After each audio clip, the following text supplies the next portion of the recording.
दृष्टि आईएएस का हम लोगों ने फरवरी महीने का पार्ट 1 को समाप्त किया था। आज जो हम लोग डिस्कशन करने वाले हैं दृष्टि आईएएस का ये पार्ट 2 होगा, ठीक है। कौन सा होगा? तो ये आपका पार्ट 2 है, यहाँ पे दिया हुआ देख सकते हैं आप लोग। ये फरवरी महीने का मतलब क्या है? पार्ट 2 है, ठीक है। और इसको हम लोग 3 क्लास में पार्ट 2 को भी क्या करेंगे? समाप्त करेंगे। तो चलिए हम लोग पहला क्वेश्चन लेते हैं, ठीक है। कृषि लागत और मूल्य आयोग, जिसको CACP कहते हैं, फुल फॉर्म क्या है? Commission for agricultural cost and prices होता है, ठीक है। CACP का फुल फॉर्म क्या होता है? Commission for agricultural cost and prices होता है, ठीक है।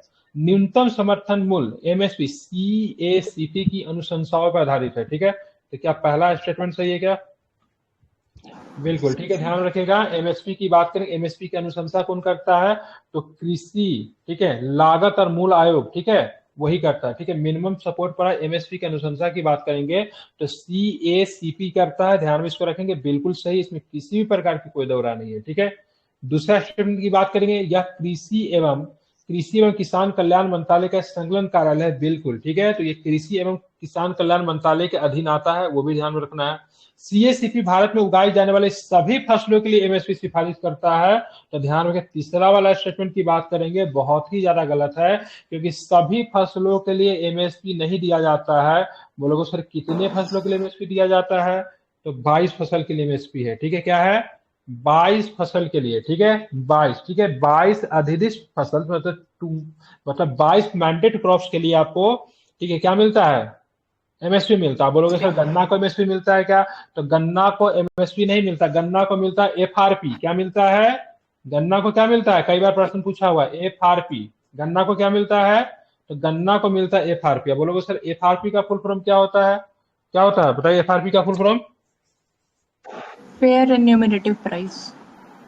हाँ ठीक है, FRP का फुल फॉर्म के बारे में फिर से क्या? फिर फेयर रेन्यूमरेटिव प्राइस। एक मिनट में चेक कर लेता हूँ। कितने फसल को एमएसपी मिलता है? हाँ, फेयर एंड रिम्यूनरेटिव प्राइस होता है, ठीक है। FRP का फुल फॉर्म के बाद फेयर एंड रिम्यूनरेटिव प्राइस होता है, ध्यान रखिए, जो कि गन्ना पे मिलता है, ठीक है। अब 22 फसल को हम लोग क्या देते हैं? एमएसपी देते हैं, ठीक है। एमएसपी की अनुशंसा कौन करता है? तो CACP करता है, ठीक है, ध्यान रखिए, हर साल किया जाता है, ठीक है, ये भी ध्यान रखना है, हर साल किया जाता है। अब बात करेंगे CACP की स्थापना कब हुई, ठीक है। तो इसकी स्थापना 1965 में की गई थी। कब की गई थी इसकी स्थापना? तो 1965 में इसकी स्थापना की गई थी। तो पहला स्टेटमेंट सही है, दूसरा स्टेटमेंट सही है, तीसरा गलत है। तो कितने कथन सही है? तो केवल 2 कथन की बात करेंगे, तो केवल 2 कथन आपका सही है, ध्यान में रखेंगे, ठीक है। चलिए अब आगे चलते हैं। भारत और संयुक्त अरब अमीरात है क्या? क्या अभी किया था ना कि 3 फसल को देने वाला है MSP, कॉटन, पल्स और मक्का। हाँ, तो अभी देगा तो हम लोग घोषणा कहाँ किया है सर? कॉटन वगैरह को सुन रहे देने वाला है, ठीक है। तो वो अभी अगर कैश हो क्रॉप्स में गया। आ जाएगा, ठीक है, कैश क्रॉप्स में आ जाएगा, ठीक है। ये अनाज के ऊपर बात हो रही है, ठीक है। देख लीजिएगा, हालांकि करंट का PDF है तो इसमें नहीं इशू होना चाहिए। अगर आएगा तो हम लोग करंट में पढ़ लेंगे, क्या दिक्कत है? अरे आगे वाला करंट पढ़ने जा रहे हैं ना, तो तो मार्च में कुछ दिया अपडेट वो होगा। बोल रहे हैं, हाँ, तो मार्च में दिया जाएगा तो मार्च के करंट अफेयर्स में पढ़ लेंगे। अभी इसको पढ़िए, आगे अपडेट तो हम लोग कर ही रहे हैं ना, ऐसा थोड़ा ना कि फरवरी के बाद उसको बंद कर देना है। मार्च वाला में आ जाएगा अगर ऐसा कुछ होगा तो। संयुक्त, ठीक है, भारत संयुक्त अरब अमीरात के संबंध में निम्नलिखित कथनों पर विचार कीजिए, ठीक है। दोनों देशों ने डिजिटल भुगतान प्लेटफॉर्म UPI, ठीक है, UPI और UPI भारत और NEUA को आपस में जोड़ने पर समझौते में हस्ताक्षर किए, ठीक है। बिल्कुल ध्यान रखें, हमारे यहाँ जिस प्रकार से UPI है उसी तरह से वहां का जो डिजिटल भुगतान है आनी के नाम से आता है, AAANI, ठीक है। दोनों आपस में जुड़कर मतलब काम करेगा। मतलब अगर ये प्लेटफॉर्म अगर जुड़ गया तो डेट मींस अब एनी प्लेटफॉर्म के माध्यम से भारत में आप आसानी से पैसा भेज सकते हो, ठीक है। ध्यान रखना, कोई दिक्कत नहीं थी। पहला स्टेटमेंट बिल्कुल सही है। भारत मार्ट का लक्ष्य दुबई में जेबल अली मुक्त व्यापार क्षेत्र में खुदरा भंडारों और रसद सेवाओं पर एकीकृत करना है, जिससे संभावित रूप से भारत में सूक्ष्म लघु और मध्यम क्षेत्रों में निर्यात को बढ़ावा मिले। तो ध्यान रखेंगे, दूसरा स्टेटमेंट भी, ये भी आपका स्टेटमेंट सही है, ठीक है। आपसे इंपोर्टेंट मिलेगा सर, भारत की UPI की बात करेंगे, दुबई में मतलब UAE के किस प्लेटफॉर्म के साथ समझौता किया? क्या नाम है इसका? क्या पढ़ेंगे, आनी पढ़ेंगे या फिर क्या पढ़ेंगे? जो भी पढ़ना पढ़ लीजिएगा, लेकिन AANI याद रखेगा, ठीक है। इसके साथ समझौता किया गया, ठीक है। तो दोनों के दोनों स्टेटमेंट सही है। समुद्री हीट वेव, ठीक है, ध्यान रखें। मरीन हीट वेव जिसको कहते हैं एक चरम मौसमी घटना है जब किसी समुद्र के क्षेत्र की सतह का तापमान कम से कम 5 दिनों के लिए अपने औसत से 3 से 4 डिग्री सेल्सियस ऊपर बढ़ जाता है, तो इसको समुद्री हीट वेव के नाम से जानते हैं, ध्यान रखना है। दूसरा की बात करेंगे तो एक्सट्रीम इवेंट ट्रिब्यूशन तकनीक यह मूल्यांकन करती है कि मानव प्रेरित जलवायु परिवर्तन विशिष्ट चरम मौसम की घटनाओं को कितना प्रभावित करता है। ठीक है, तो बताना कौन सा कथन सही है। ठीक है, तो ध्यान में रखेंगे तो उपयुक्त में से कौन सा कथन सही नहीं है, दैट मीन्स दोनों के दोनों स्टेटमेंट क्या है, सही है, इसीलिए ऑप्शन नंबर क्या होगा, डी सही होगा। ठीक है, MHW, ठीक है, मरीन हीट वेव एक मौसमी घटना है जो समुद्र के किसी विशेष क्षेत्र की सतह का ताप निरंतर 5 दिनों के लिए औसत तापमान से 3 से 4 डिग्री सेल्सियस अधिक होता है। ठीक है, मतलब मान लीजिए औसत तापमान 22 डिग्री सेल्सियस है सपोज, ठीक है, और लगातार 5 दिन का टेम्परेचर कितना रहा, 27 डिग्री सेल्सियस रहा, तो इसको क्या माना, हीट वेव माना जाएगा। ठीक है, अगर मान लीजिए भारत में, ठीक है, भारत में ही मतलब जैसे हीट वेव का जो गणना कर किसी दिन 55 डिग्री सेल्सियस चले जाने से हीट वेव नहीं होगा, मतलब कंटिन्यूअस उसको कुछ ना कुछ दिन मतलब उसको बनाना पड़ेगा। ठीक है, आप चलेंगे दूसरा वाला स्टेटमेंट की बात करेंगे, तो दूसरा वाला स्टेटमेंट की बात करें वो भी आपका दूसरा वाला स्टेटमेंट भी सही है। ठीक है, EEA एक तकनीक यह निर्धारित करती है कि मानव प्रेरित जलवायु परिवर्तन किस हद तक विशिष्ट चरम मौसम की घटनाओं की संभावना और गंभीरता को प्रभावित करता है। ठीक है, तो दोनों के दोनों स्टेटमेंट सही है। कपड़ा रिसाइकलिंग, जानते हैं ना रिसाइकलिंग का मतलब क्या होता है, तो जिसको पुनः चक्रण कहते हैं। कपड़ा रिसाइकलिंग के संदर्भ में निम्नलिखित कथनों पर विचार करना है। कांच या कागज जैसी सामग्रियों का रिसाइकलिंग की तुलना में कपड़े की रिसाइकलिंग करना अत्यधिक सुविधाजनक है। ठीक है, तो गलत है। ठीक है, पहला गलत है।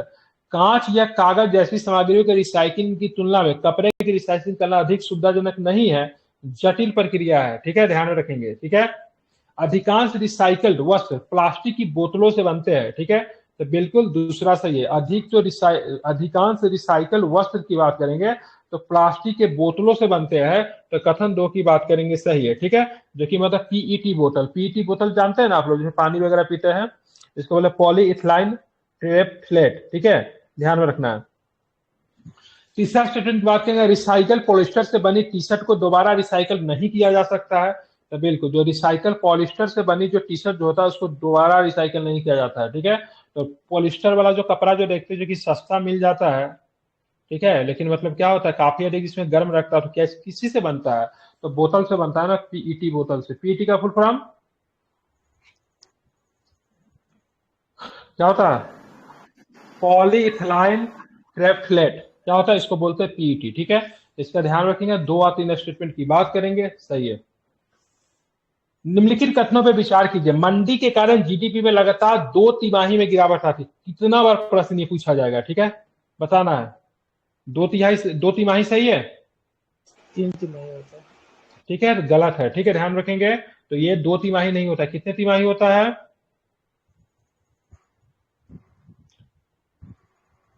कितना होता है इसका, इसमें 1 मिनट देख लेता हूं। यहाँ पे दिया national bureau of economics research, एक अमेरिकी एनजीओ, मंदी के कुछ महीनों में अधिक समय तक अर्थव्यवस्था में फैली आर्थिक गतिविधियों की एक महत्वपूर्ण कमी के रूप में परिभाषित करता है, जो सामान्य रूप से उत्पादन, रोजगार, वास्तविक आय, अन्य संकेतकों में दिखाई देता है। ठीक है, मंदी तब होती है जब आर्थिक गतिविधियों निरंतर कमी बनी रहती है, लंबी अवधि की होती है। ठीक है, 2-3 तिमाही नहीं होती है, लंबी अवधि तक, मतलब ध्यान में रखेंगे, अगर बनी तब उसको मंदी बोलते हैं। ठीक है, ध्यान में रखेंगे। ठीक है, तकनीकी मंदी तब होती है जब आर्थिक गतिविधियों में निरंतर गिरावट बनी रहती है, तो बिल्कुल ध्यान में रखेंगे। तो आपका पहला वाला भी स्टेटमेंट ही है, ध्यान रखेंगे, और दूसरा वाला स्टेटमेंट की बात करें, दोनों को दोनों स्टेटमेंट गलत है, क्योंकि इसमें लंबी होगा, लगातार 2 तिमाही नहीं होगा, ये वाला भी गलत है। तकनीकी मंदी विशेष रूप से, ठीक है, तब होती है जब, मतलब ध्यान में रखेंगे, जब आर्थिक गतिविधियों में 2 तिमाहियों की कमी शामिल होती है। ठीक है, तो तकनीकी मंदी में क्या होना चाहिए, 2 तिमाही, क्या होना चाहिए इसमें, 2 तिमाही होना चाहिए तकनीकी मंदी में। ठीक है, जबकि मंदी में क्या होना चाहिए, लंबी गिरावट आपको देखने को मिलता है, तो उल्टा कर दिया था। तो उपयुक्त में से कौन सा कथन सही है, तो दोनों में से कोई भी कथन सही नहीं है। विभिन्न प्रकार के हाइड्रोजन के संबंध में निम्नलिखित कथनों पर विचार कीजिए। सब यूपीएससी में पूछा था हाइड्रोजन से क्वेश्चन। ठीक है, विभिन्न प्रकार के हाइड्रोजन के संबंध में निम्नलिखित कथनों पर विचार कीजिए। यदि जल को खंडित करने की प्रक्रिया के लिए उपयोग किए जाने वाले विद्युत का स्रोत पवन अथवा सौर जैसे नवीकरणीय स्रोत है, तो इस प्रकार के उत्पादित हाइड्रोजन को हरित हाइड्रोजन कहा जाता है। तो ध्यान रखें, बिल्कुल ध्यान में रखेंगे, बिल्कुल पहला वाला स्टेटमेंट सही है। यानी जल को खंडित करने की प्रक्रिया के लिए उपयोग की जाने वाले विद्युत का स्रोत पवन अथवा सौर जैसे नवीकरणीय स्रोत है, तो इस प्रकार के उत्पादित हाइड्रोजन को, ठीक है, हरित हाइड्रोजन कहते हैं, बिल्कुल सही है। हाइड्रोजन से जुड़े रंग हाइड्रोजन अणु को प्राप्त करने के लिए उपयोग किए जाने वाले विद्युत स्रोतों को संदर्भित करते हैं। उदाहरणतः यदि कोयले का उपयोग किया जाता है तो इसे ग्रे हाइड्रोजन कहा जाता है। तो बिल्कुल ध्यान रखेंगे, दूसरा स्टेटमेंट की बात करेंगे, गलत नहीं है, ठीक। दूसरा स्टेटमेंट क्या है आपका, गलत है। क्यों गलत है? हाइड्रोजन से जुड़े रंग हाइड्रोजन अणु को प्राप्त करने के लिए उपयोग किए जाने वाले विद्युत स्रोत को संदर्भित करते हैं। उदाहरण के लिए कोयले का उपयोग किया जाता है तो इसे ब्राउन हाइड्रोजन कहा जाता है, ठीक है। कोयला का उपयोग करके ब्राउन हाइड्रोजन निकलेगा, न कि मतलब ग्रे हाइड्रोजन। कौन सा हाइड्रोजन? ब्राउन हाइड्रोजन, ठीक है। तो आपका दूसरा नंबर स्टेटमेंट की बात करेंगे तो दूसरा नंबर स्टेटमेंट गलत हो गया, ठीक है। तो कौन सा स्टेटमेंट सही है? तो केवल पहला स्टेटमेंट ही सही है, इसको आपको ध्यान में रखना चाहिए। अब चलेंगे हम लोग 8 नंबर क्वेश्चन देखते हैं, ठीक है। 7 हो गया क्या? नहीं, 7 ही करना है, ठीक है। सरकारी ई market place, sorry, government e market place, जिसको जेम के नाम से जाना जाता है, उसके निम्नलिखित कथनों पे आपको क्या करना है, विचार करना है, ठीक है। जेम की बात करेंगे, जेम विभिन्न सरकारी विभागों, संगठनों, पीएसयू द्वारा आवश्यक सामान्य उपयोग की वस्तुओं और सेवाओं की ऑनलाइन खरीद की सुविधा प्रदान करता है। सरकारी उपयोगकर्ताओं और निजी क्षेत्रों की सुविधा के लिए ई बोली, रिवर्स ई नीलामी एवं मांग एकत्रीकरण के लिए टूल्स प्रदान करता है, ठीक है। जेम के विभिन्न श्रेणियों जैसे Saras, price India, startup runway, Khadi India, India handicraft आदि के लिए आउटलेट स्टोर लॉन्च किए गए। तो बताना उपयुक्त में से कितने कथन सही है? तो पहला वाला स्टेटमेंट बिल्कुल सही है। जेम की बात करेंगे, ठीक है, तो विभिन्न सरकारी विभाग, संगठनों, पीएसयू द्वारा आवश्यक सामान्य उपयोग की वस्तुओं और सेवाओं के ऑनलाइन खरीदी की सुविधा भी प्रदान करता है। यह सरकारी उपयोगकर्ताओं और निजी क्षेत्रों की सुविधा के लिए ई बोली, रिवर्स ई नीलामी, मांग एवं एकत्रीकरण भी करता है। तो दूसरा स्टेटमेंट की बात करेंगे तो ये आपका गलत है, क्योंकि यह सरकारी उपयोगकर्ताओं की सुविधा के लिए ई बोली, रिवर्स ई नीलामी और मांग एकत्रीकरण के टूल्स प्रदान करता है, ठीक है। ध्यान रखेंगे क्या करता है, तो ये टूल्स प्रदान करता है, ये आपका गलत लिया है, ठीक है। कथन 2 सही नहीं है। जेम की बात करेंगे तो जेम ने विभिन्न, ठीक है, श्रेणियों जैसे Saras, types India, startup runway, Khadi India, India handicraft आदि के लिए आउटलेट स्टोर लॉन्च किया है। तो ये वाला स्टेटमेंट सही है, ठीक है। बात करेंगे कितने कथन सही हो गए, तो कथन नंबर 1 और कथन नंबर 3 की बात करेंगे तो आपका सही है, ठीक है। मतलब कितने, 2 नंबर, 2 सही है टोटल। आईसीजीएस बराह के संदर्भ में निम्नलिखित तथ्यों पर विचार करना है, ठीक है। आईसीजीएस बराह भारतीय तटरक्षक मतलब इंडियन कोस्ट गार्ड के साथ 98 मीटर ऑफशोर पेट्रोल वेसल्स की एक श्रृंखला के चौथा जहाज है, ठीक है। तो बिल्कुल ये सही है। आईसीजीएस बराह भारतीय तटरक्षक आईसीजी के साथ 98 मीटर ऑफशोर पेट्रोल वेसल्स की एक श्रृंखला का चौथा जहाज है, बिल्कुल सही है। दूसरा वाला स्टेटमेंट की बात करें, इस जहाज को स्वदेशी रूप से डिजाइन और निर्मित किया गया है और पूर्वी तट में संचालित किया गया है।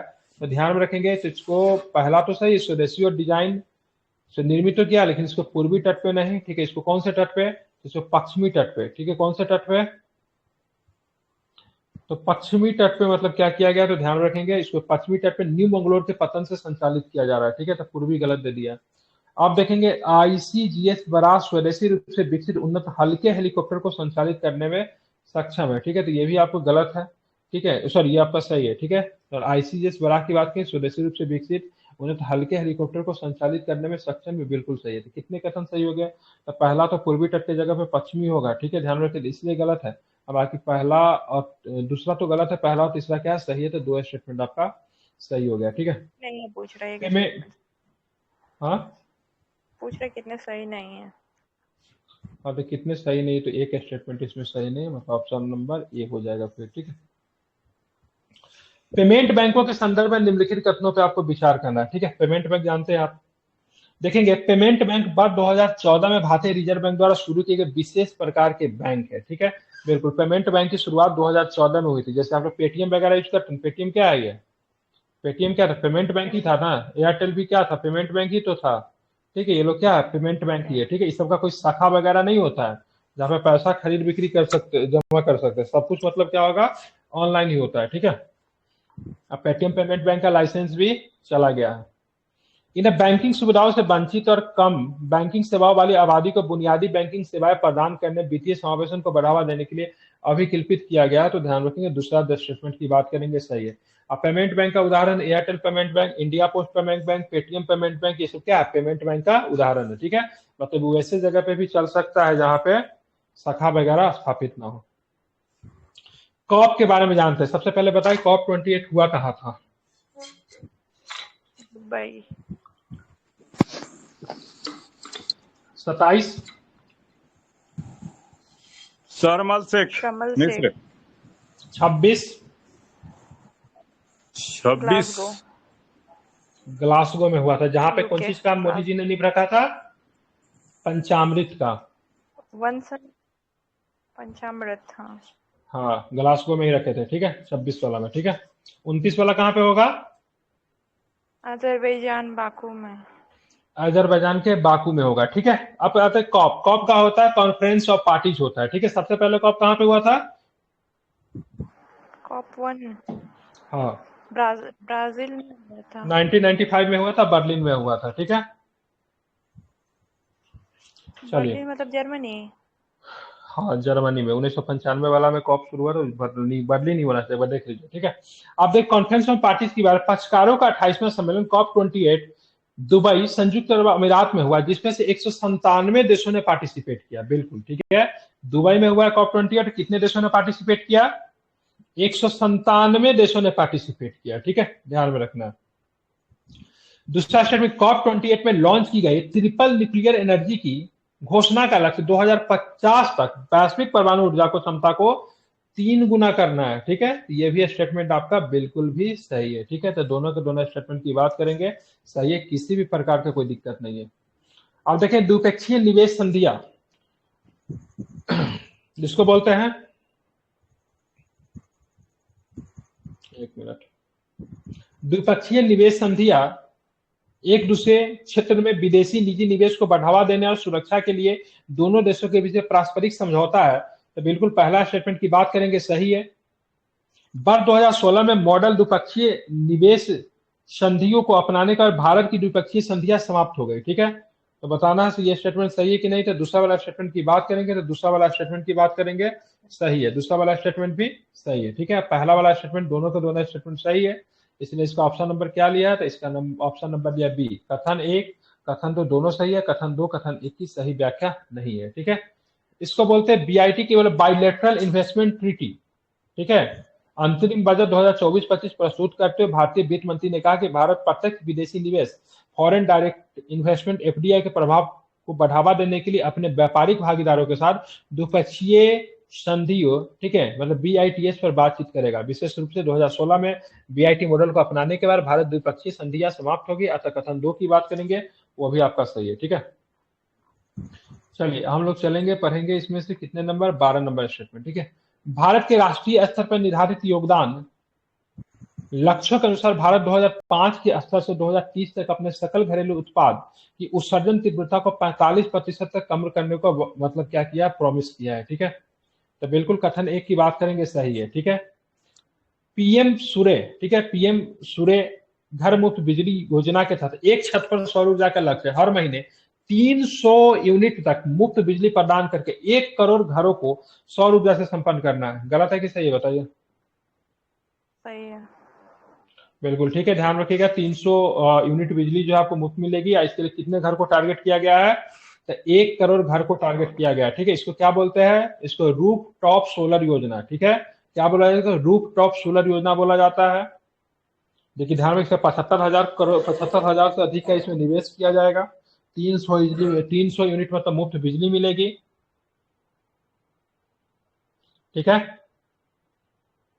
उसके बाद बात करेंगे तो इसमें क्या हुआ, 1 करोड़ मतलब घरों को मतलब क्या किया जाएगा, इसमें टारगेट किया जाएगा। क्योंकि भारत का लक्ष्य है कब तक, मतलब जीरो नेट कार्बन होने का, 2070 तक, ठीक है। तो इसका ऑप्शन नंबर बात करेंगे तो आपका बी जो है आपका सही है, ठीक है। स्थल रुद्ध देश जिसका नाम है कोसोवो, ठीक है, ध्यान रखें। कोसोवो को हम लोग देश नहीं मानते हैं, ठीक है। कोसोवो की बात करेंगे, हम लोगों ने अभी तक देश की मान्यता इसे नहीं दिया है, ठीक है। कोसोवो के बारे में लोग जान लेते हैं। कोसोवो की बात करें, कोसोवो का सीमा रोमानिया, मैसेडोनिया, सर्बिया और मोंटेनेग्रो से लगती है, ठीक है। कोसोवो सबसे पहले एक देश है जो कि कहाँ पे पड़ता है, यूरोप में पड़ता है, ठीक है, ध्यान में रखना है, ठीक है। तो पहला स्टेटमेंट की बात की गलत है कि कोसोवो की बात करेंगे तो ध्यान में रखना है इसमें जिसमें बहुसंख्यक अल्बिनाई आबादी का एक सब्र अल्पसंख्यक है, अल्बानिया, मैसेडोनिया, सर्बिया, ठीक है, मोंटेनेग्रो से घिरा है, ना कि मतलब रोमानिया से, ठीक है। रोमानिया इसमें जो होगा नहीं होगा, ठीक है। मैसेडोनिया है, सर्बिया है, ठीक है, और मोंटेनेग्रो भी है, साथ में कौन, अल्बानिया भी है, कौन है, अल्बानिया भी इसमें क्या है, शामिल है, ठीक है।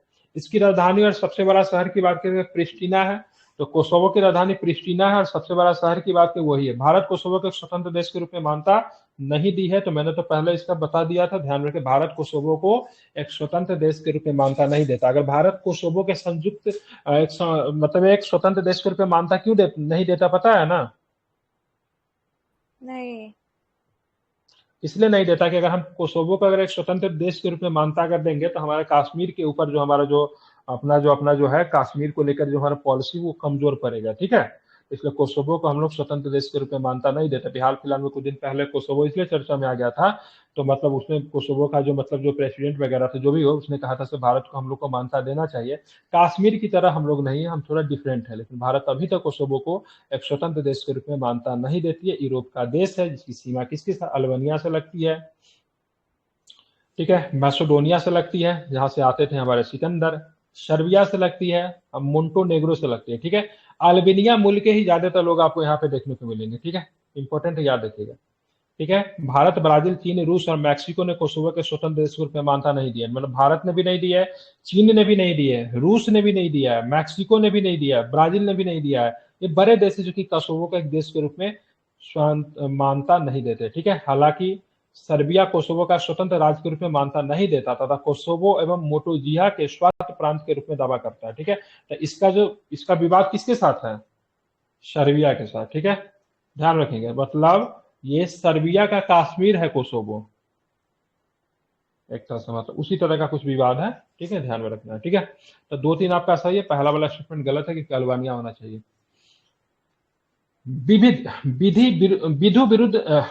विधि विरुद्ध क्रियाकलाप निवारक अधिनियम जिसको बोलता है यूएपीए, ठीक, क्या बोला जाता है इसको, यूएपीए, ठीक है। क्या फुल फॉर्म होता है यूएपीए का, यूएपीए का फुल फॉर्म क्या होता है, यूएपीए का फुल फॉर्म क्या होता है, नहीं जानते हैं,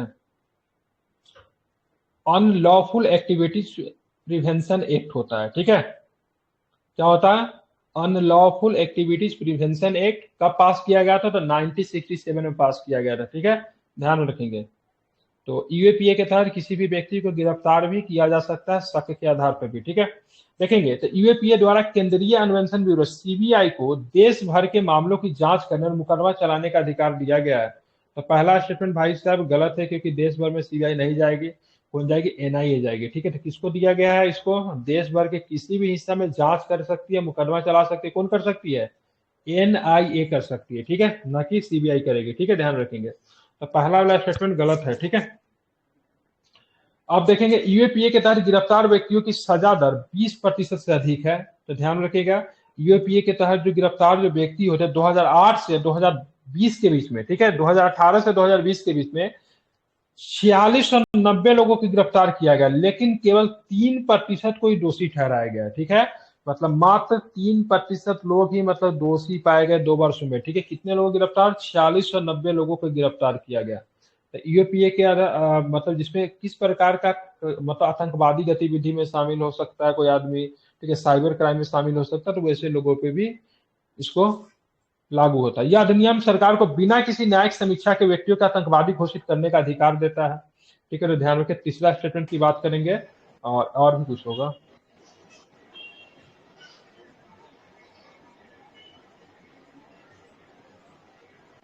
तो बिल्कुल ध्यान में रखना है। तो इसमें वर्ष 2004, 2008, 2012 और हाल ही में 2019 में कई संशोधन हुए जिसमें आतंकवादी वित्त पोषण, साइबर आतंकवाद, ठीक है, व्यक्तिगत पदनाम संपत्ति जब्ती से संबंधित प्रावधानों का विस्तार किया गया। वर्ष 2019 का संशोधन सरकार को बिना किसी न्यायिक समीक्षा के व्यक्तियों का आतंकवादी रूप में नामित करने का अधिकार देता है, जिससे कानून की उचित प्रक्रिया और मनमाने ढंग से पदनाम की संभावना के बारे में चिंताएं बढ़ जाती है, ठीक है। तो यूएपीए के तहत सरकार किसी को चाहे तो आतंकवादी घोषित कर सकती है। बाद में उसको कोर्ट बाद में जाके इसको पता चलेगा, लेकिन शुरू में ही आतंकवादी घोषित हो सकता है। तो पहला गलत है, दूसरा भी गलत है, क्योंकि यहाँ पे सीबीआई नहीं होगा, एनआईए होगा।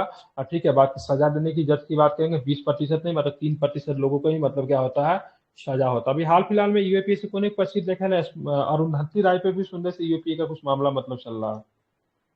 ठीक है, तो केवल एक सही है। चलिए आप देखेंगे यहाँ पे बंगाल का कोई नाम है उसका, कोई याद नहीं। बंगाल का अरुंधति राय, अरुंधति राय को नहीं जानते हैं? जो बंगाल की थोड़ी पता है, नहीं, सॉरी बंगाल नहीं, बांग्लादेश की है ना वो, क्या नाम है? मिला तस्लीमा नसरीन। तस्लीमा नसरीन, उस पे चल रहा है। उस पे क्यों चलेगा यूपीए? शहीदकार है ना। वो तो भारत के पक्ष में बोलते रहती है। अरे कन्हैया कुमार जो गिरफ्तार हुआ था ना, यूएपीए में ही गिरफ्तार हुआ था। ठीक है, देखिए देश विरोधी गतिविधि में कोई भी शामिल रहेगा ना, तो उसको यूएपीए की तहत गिरफ्तार किया जाएगा। ठीक है, जो देश तोड़ने की बात करेगा, आतंकवादी गतिविधि में शामिल रहेगा, ठीक है, किसी को बड़े लीडर को या फिर किसी को मारने का प्रोग्राम में रहेगा, बम विस्फोट करने का मतलब प्लान में रहेगा, तो उसको यूएपीए में शामिल कर सकते हैं। मतलब इसमें क्या हो सकता है, किसी भी व्यक्ति को सजा करने से पहले भी गिरफ्तार किया जा सकता है।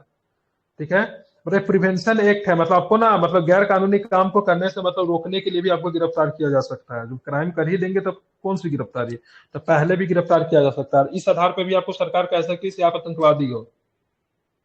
बाद में साबित होगा सब हो कि नहीं हो, लेकिन फिलहाल गवर्नमेंट उस आधार पे आपको गिरफ्तार करवा सकती है।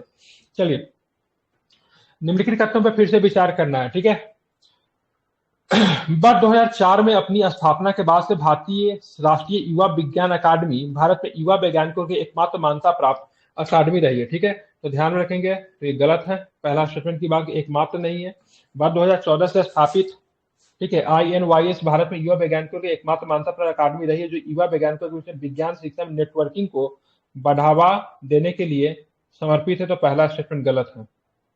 ठीक है, दूसरा स्टेटमेंट की बात करेंगे तो CSIR राष्ट्रीय विज्ञान संचार और नीति अनुसंधान संस्था भारत सरकार के विज्ञान और प्रौद्योगिकी मंत्रालय के तहत वैज्ञानिक और औद्योगिक अनुसंधान परिषद के घटक प्रयोगशालाओं में से एक है। तो ये आपका स्टेटमेंट की बात करेंगे, सही है। ठीक है, इसमें बात करेंगे ऑप्शन नंबर 1 गलत है और ऑप्शन नंबर 2 की बात करेंगे, सही है। ठीक है, स्वच्छ भारत मिशन के बारे में आप लोग जानते हैं। ठीक है, कब आया था स्वच्छ भारत मिशन? 2014 में, 2015 में, 2016 में, 2017 में, कब आया था? 2014 में। ठीक है, ध्यान रखिए, गांधी जयंती का अवसर। बिल्कुल। इसे शुभारंभ वर्ष 2014 में आवासन और शहरी कार्य मंत्रालय के द्वारा शुरू किया गया। ठीक है, ध्यान रखेंगे, तो ये गलत है। ठीक है, क्योंकि इसको आवास और शहरी कार्य मंत्रालय के द्वारा नहीं शुरू किया गया था, जल शक्ति मंत्रालय के द्वारा शुरू किया गया। कौन शक्ति? जल शक्ति मंत्रालय के द्वारा इसको शुरू किया गया था, ध्यान में रखेंगे। कौन? जल शक्ति मंत्रालय के द्वारा इसको शुरू किया गया था। ठीक है, इसका काम क्या था? तो स्वच्छता कवरेज प्राप्त करके प्रयासों में तेजी लाना, स्वच्छता पर ध्यान देना। गोबर्धन योजना स्वच्छ भारत मिशन का हिस्सा है, जिसका शुभारंभ जल शक्ति मंत्रालय के द्वारा शुरू किया गया तथा इसका उद्देश्य किसानों की आय में वृद्धि करना। तो दूसरा वाला स्टेटमेंट की बात करेंगे तो बिल्कुल सही है। गोबर्धन योजना की बात करेंगे, जिसकी शुरुआत जल शक्ति मंत्रालय के द्वारा वर्ष 2018 में शुरू किया गया। इसका उद्देश्य की बात करें, बायोडिग्रेडेबल अपशिष्ट और संपीड़ित बायोगैस में परिवर्तित करके किसानों की आय में वृद्धि करना है। ठीक है, दूसरा नंबर स्टेटमेंट की बात करें, सही है, पहला गलत है। निम्नलिखित में से कौन से यूरोपीय मुक्त व्यापार संगठन EITA का सदस्य है? यूरोपीय मुक्त व्यापार संगठन, ठीक है, EFTA इंपॉर्टेंट है, इससे पूछा था, ट्रेड को लेकर क्वेश्चन पूछा था। ठीक है, आइसलैंड है, लिंकेस्टीन है, लिंकेस्टीन, ठीक है, बहुत अच्छा नाम है। ठीक है, नॉर्वे है या फिर स्विट्जरलैंड है, क्या होगा बताइए? ध्यान रखें, यूरोपीय मुक्त व्यापार संगठन आइसलैंड, लिंकेस्टीन, नॉर्वे, स्विट्जरलैंड, चारों यूरोपीय यूनियन का हिस्सा नहीं है, अंतर सरकारी संगठन है। ठीक है, इसका आंसर क्या लिया है? इसका आंसर लिया है डी। ठीक है, ध्यान रखें, सारे के सारे। ठीक है, मतलब ये सारे के, देखिए जो यूरोपियन यूनियन के जो सदस्य होंगे तो वो तो मुक्त व्यापार में पार्टिसिपेट करेंगे, उसके अलावा भी ये 4 देश है। ठीक है, ध्यान में रखना है। ठीक है, इसका स्थापना 1960 में स्टॉकहोम कन्वेंशन में किया गया। इसका उद्देश्य अपने चारों सदस्य और विश्व भर में उनके व्यापारिक भागीदारों के लाभ के लिए मुक्त व्यापार तथा आर्थिक एकीकरण को बढ़ावा देना है। ठीक है, मुक्त व्यापार से हम लोग पढ़ लेंगे भारत का किसके साथ मुक्त व्यापार है। थोड़ा सा IR का कुछ कॉन्सेप्ट जो है एग्जाम से पहले मैं बता दूंगा, जहां से प्रश्न आएंगे। ओडिसियस के बारे में लोग जानते हैं, सबसे पहले बताइए ओडिसियस जो है क्या चीज के लिए इसको लॉन्च किया गया? ओडिसियस कहाँ पे? चंद्रमा पे उतरेगा, मंगल पे उतरेगा, बृहस्पति पे उतरेगा? कहाँ पे उतरेगा ओडिसियस? जुपिटर। ओडिसियस चंद्रमा पे है, ठीक है। कहाँ पे चंद्रमा है? पे। चंद्रमा पे है, ठीक है। तो ये तो जुपिटर दे दिया तो गलत हो गया ना। ओडिसियस किसके लिए है? चंद्रमा के लिए, ठीक है। किसका है ओडिसियस? नासा का है, ठीक है। किसका है? नासा का है, ठीक है। मिशन आर्टेमिस अभियान का एक हिस्सा है, ठीक है। तो ध्यान रखिए कि मिशन आर्टेमिस अभियान का हिस्सा है, तो बिल्कुल ठीक है। ध्यान रखिए मिशन आर्टेमिस अभियान का हिस्सा है और ओडिसियस चंद्रमा के लिए है, ठीक है। ध्यान में रखना है।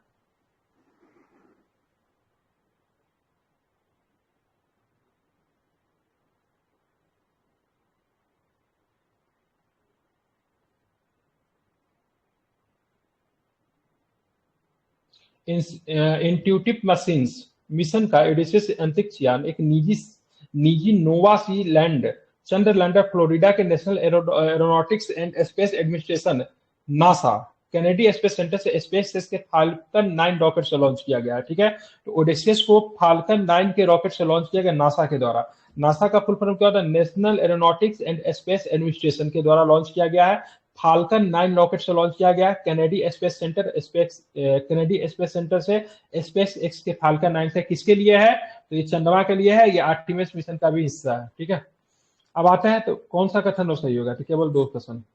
वन्य जीवों की प्रवासी प्रजातियों के संरक्षण पर अभिसमय के संबंध में निम्नलिखित कथनों पर विचार करना, ठीक है। वान कन्वेंशन के रूप में इसको जाना जाता है। वान कहाँ पे पड़ता है? वान जर्मनी। Bone Switzerland. स्विट्जरलैंड में वान पड़ता है, ठीक है। ध्यान रखें। तो पहला वाला स्टेटमेंट की बात करेंगे तो इसको वान कन्वेंशन के नाम से जाना जाता है, सीएमएस को, ठीक है। तो बिल्कुल पहला स्टेटमेंट सही है, ठीक है।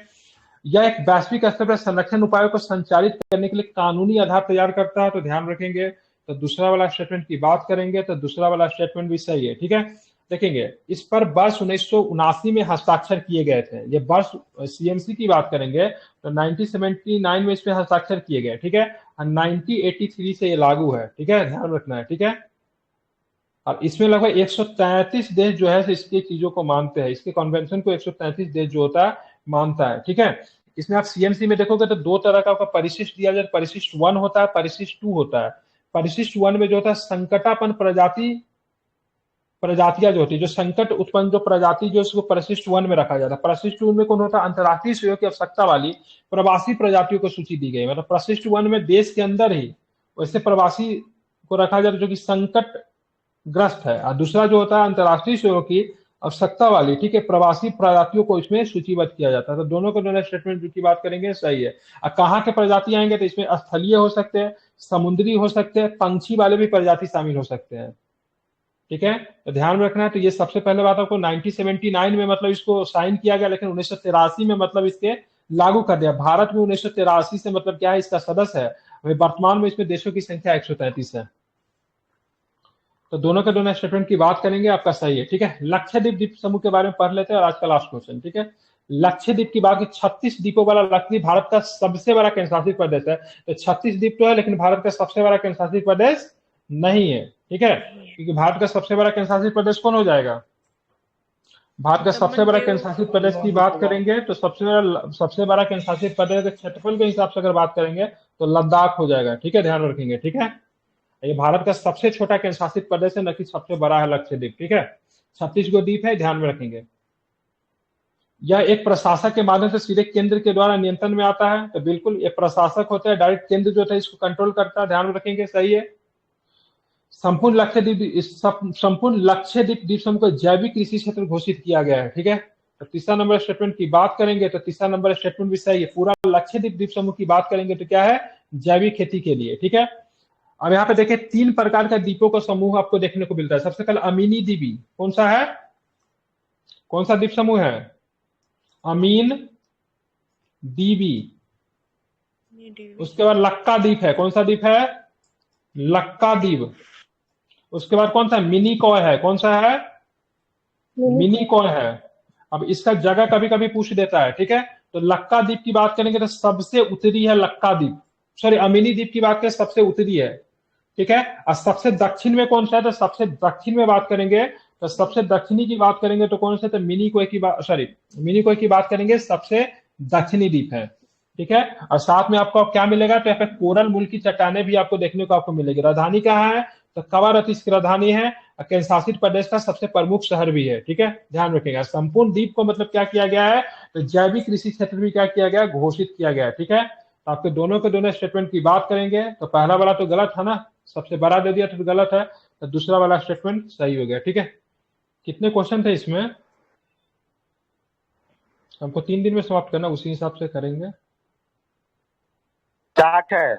60 क्वेश्चन है। ठीक है, तो 20 हम लोग कर चुके हैं, 20 हम लोग कल करेंगे। ठीक है, आज का 20 क्या हुआ, डन हो गया, कल का 20 हम लोग करेंगे। ठीक है, तो ध्यान में रखिएगा, 20 क्वेश्चन हम लोगों ने कंप्लीट कर लिया।